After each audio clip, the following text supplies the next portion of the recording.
बिस्मिल्लाहिर्रहमानिर्रहीम। ख़ातिन हज़रात, अख्तर अब्बास का सलाम पहुँचे। अच्छा ख़ातिन हज़रात, आज के सेशन में मैं बहुत अहम चीज़ आपसे डिस्कस करना चाहता हूँ, क्योंकि मुझे दुनिया भर में जब जाने का मौका मिलता है तो जगह जगह मैंने बूढ़े लोगों को, यानी ओल्ड एज में मियाँ बीवी को इतनी मोहब्बत से सैर सपाटे करते, होटल्स में रहते और पिकनिक मनाते देखा। हमारे मुल्क में आम तौर पे कम लोग हैं कि जो बड़ी एज में जाने के बाद भी अपनी निजी ज़िंदगी को या मोहब्बत की ज़िंदगी को बहुत अच्छी तरह प्लान करते हैं। आम तौर पे दोनों बेचारे उस उम्र में इससे बेनियाज हो जाते हैं। मुझे तो पूरा यकीन है कि अगर आप इस इब्तदाई ज़िंदगी से लेके 30, 40, 50, 60 यानी जिस उम्र तक भी आप जाते हैं, अगर आप उस मोमेंट्स को बाकायदा प्लान करें और उसका जो दौरानिया प्लान करें, मैं चूँकि इस वक्त बताने को मुनासिब नहीं समझूंगा, तो लेकिन जब जब आपको अपनी ज़िंदगी को बहुत खुशगवार बनाना हो, और इसमें दोनों का शरीक होना बहुत लाजिम है, चूँकि ये वन साइडेड नहीं होती। ये रब ने सबसे शानदार और सबसे उम्दा, आप सोचिए कि अल्लाह के रसूल सल्लल्लाहु अलैहि वसल्लम ने भी उसके बारे में तालीम की बाकायदा, कि अपनी खातून के पास जाने से पहले कैसे उससे ट्रीट करो, यानी कैसे उससे खेलो और उस वक्त को कितना उम्दा और मेमोरेबल बनाओ। इसी तौर पे आज की दुनिया में, वेस्ट में ख़ास तौर पे इस पे बहुत काम हुआ, और वो इसको फैंटसी कहते हैं, लव फैंटसी।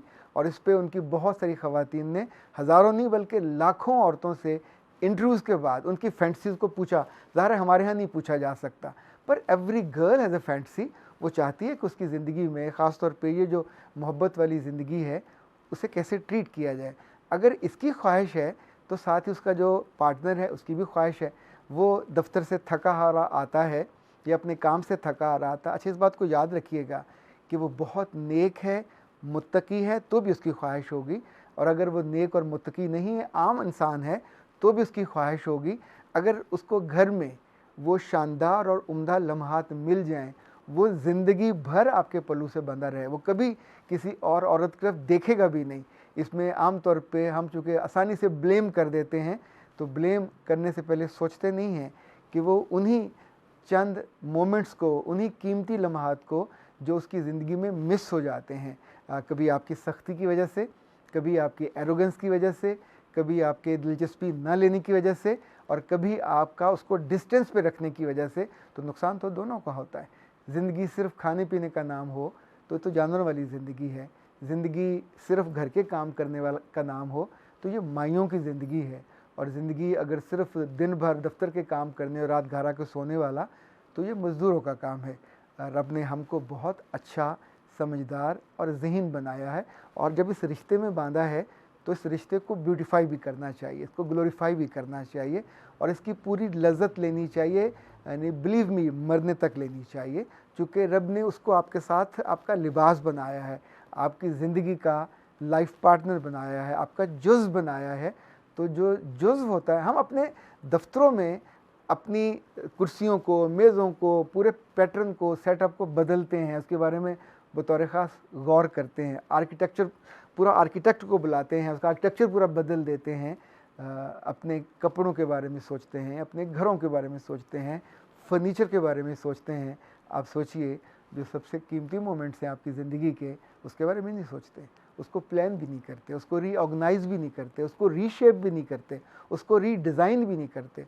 सो मैं बहुत ब्लंटली कह रहा हूँ उन सारे प्यारे लोगों से जो उम्र के किसी भी हिस्से में हैं, अपने आप को अगर आप यूँ डल छोड़ दोगे तो बिलीव मी, मौत से पहले मर जाओगे। क्योंकि जब आपकी खुशी मर जाती है, जब आपकी लव का जो एलिमेंट है आपकी ज़िंदगी से वो मिस हो जाता है, जब आप अपने पार्टनर के साथ उन मोमेंट्स को प्लान नहीं करते और उन मोमेंट्स की ग्रेस जो है, उन मोमेंट की जो टेंडरनेस है, उसको फील नहीं करते। ये वन साइडेड नहीं होता, ये आप दोनों बैठेंगे, दोनों उस पर गौर करेंगे।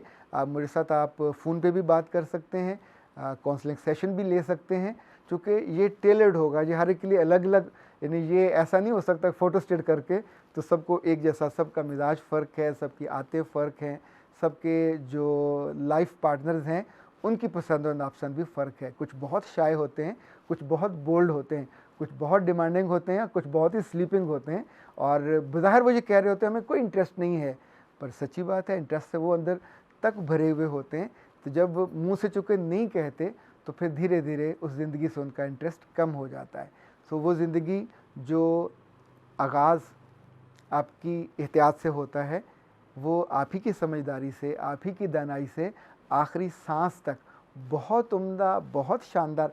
आप खुश हो तो आपका घर खुश है, और आप ना खुश हो तो आपके बच्चे, आपका बिज़नेस, आपके बड़े, सब उस घर में फिर आप सब के लिए फ्री मुरब्बा फुट नाखुशी बांटते हैं, कभी तल्ख जुमलों की सूरत में, कभी माथे पे बढ़ती हुई लाइनों की सूरत में, और कभी बात बेबात पे गुस्सा करते हुए।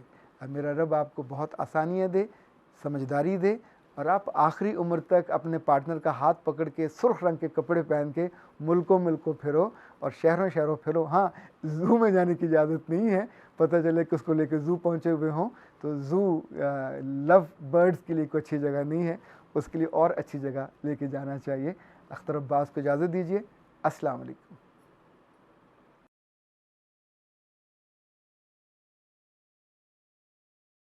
बहुत सी बच्चियों का ख्याल होता है कि मर्दों को तो 7 गुनाह माफ़ हैं, लड़कियों को, अच्छा वो ये तो नहीं कहती कि उनको भी 7 माफ़ होने चाहिए, पर उनका ये ख्याल होता है कि इन पे इतनी सख्ती क्यों होती है। अब वो ये बात भूल जाती हैं कि ज़िंदगी की गाड़ी लड़की से चलती है, ज़िंदगी की खूबसूरती भी लड़की की वजह से है, और जब गाड़ी उससे नहीं चलती, वो घर खूबसूरत नहीं बनता, तो वापस घर लड़की आती है, लड़का घर नहीं आता। सो इसी वजह से जब आप ज़िंदगी को मज़ीद एक खूबसूरत तोहफ़ा नहीं दे पाते, यानी एक बेबी की सूरत में, तो भी वो घर आमतौर पे आगे नहीं चलता। कम घर हैं ऐसे हैं जहाँ आपको सास अच्छी मिल जाए, शौहर अच्छा मिल जाए, जो बावजूद इस कमी और कमज़ोरी के आपको आगे साथ लेके चलता रहे, लेकिन आम तौर पे लोग इतने ज़र्फ़ वाले नहीं होते, वो अपने ख़ानदान को आगे लेके चलना चाह रहे होते हैं। अच्छा, ये मामला ऐसा है कि लड़की से ज़्यादा लड़की की माँ के देखने वाला है। ख़ास तौर पे जब बच्चियाँ 5वीं, 6ठी, 7वीं से बड़ी हो रही होती हैं, तो ये वो ज़माना है जब लड़की की माँ को उनके जो डेज़ हैं उनका ख़्याल रखना चाहिए। अगर उनकी खुराक अच्छी नहीं है, और ख़ास तौर पे वो जंक फूड ज़्यादा खाती हैं, बॉटल ज़्यादा पीती हैं, बर्गर ज़्यादा खाती हैं, और जो आम सेहत वाला अच्छा फूड है वो नहीं खाती, तो उनके डेज़ वहाँ डिस्टर्ब हो जाते हैं, उनका जिस्म पे मोटापा आ जाता है। अच्छा, जो ही ये होगा तो फिर याद रखिएगा, उसके बाद पूरा सिस्टम आपका शादी तक ये डिस्टर्ब रहेगा। समझदार माएँ इसी उम्र में बच्चियों के लिए बतौर ख़ास न्यूट्रिशन से जाके मिलती हैं, ग़िज़ा उसके लिए सेट कराती हैं। घर में बच्चियाँ जितनी मर्ज़ी फरमाइश करें चिप्स के, और जो अल्लम गल्लम बच्चियाँ खाती हैं उनको वो नहीं देती, हेल्दी फूड देती हैं, कैल्शियम देती हैं, ताकि उनके अंदर जो एग्स बनने का एक मामूल है वो ठीक रहे। इस बात को याद रखिएगा, हर महीने एग्स ने रेगुलर बुनियाद पे बनना होता है, फिर वो नीचे ओवरी के करीब आता है, और फिर वहाँ कुछ देर ठहरने के बाद वो वापस चला जाता है। वापस जाके जब वो फटता है, तो ये वो दिन होते हैं जब आपके मामूल का सर्कल उसका आगाज़ होता है। डॉक्टर, ख़ासतौर पर बच्चियाँ जिनसे आपका वास्ता है, वो आपको बहुत तफसील से ये बात समझा सकती हैं, लेकिन ये बात याद रखिएगा, अगर ये प्रोसेस नहीं हुआ और वो एग सेहतमंद ना हुआ और उसकी लेयर अच्छी ना हुई, तो ज़ाहिर है आप नई ज़िम्मेदारी उठाने के काबिल नहीं हो सकते। और अगर आपने शादी से पहले इस बात का एहतमाम न किया, इस बात का ख्याल न किया, और आपके अंदर मोटापा हुआ, तो ज़ाहिर है you wouldn't be able to give birth to a child, और उसके बाद वहाँ आपकी रिस्पेक्ट भी डैमेज होगी, वहाँ आपका जो रहना है वो भी ख़तरे में पड़ेगा, और ख़ुद आपसे मोहब्बत भी डिस्टर्ब हो जाएगी। सो जो बुनियादी मजबूती है वो आपको घर से लेके चलनी है, और आपको आपकी वालदा ने देनी है। अच्छा, ये चीज़ें ऐसी हैं कि इस बारे में आपको बहुत तफसील से इल्म होना चाहिए, चूँकि पुरानी माएँ तो कभी शादी के दिन नहीं रखने देती थी जब तक उन्हें अपनी बच्ची के उन डेज़ का इल्म होता था। तो उसके मुताबिक वो बताती थी कि जब डेज़ होने के बाद 3 या 4 दिन हो चुके होते थे, तब शादी का दिन रखा जाता था। ये सबसे शानदार दिन होते थे जब एग बन चुका होता था, और उसकी मैच्योरिटी या बेबी के स्पर्म का उससे जुड़ने का जो अमल है वो बहुत सेंसिटिव होता है और आसानी से हो जाता था। अच्छा, उसी वजह से पुराने रिश्ते हमेशा शानदार और बहुत उम्दा तरीके से होते थे। अभी तो बहुत सारे झगड़े इस बात पे होते हैं कि जी शादी हो गई और ऐन मौके पे पता चला कि डेज़ हैं, तो उस पर जो वहाँ से रद्दमल आता है वो बहुत सख्त आता है, बहुत इंसल्टिंग होता है कि क्यों ना बताया, क्यों ना पूछा, और इधर से चूँकि उस दानिशमंदी का मुज़ाहरा नहीं किया जाता है।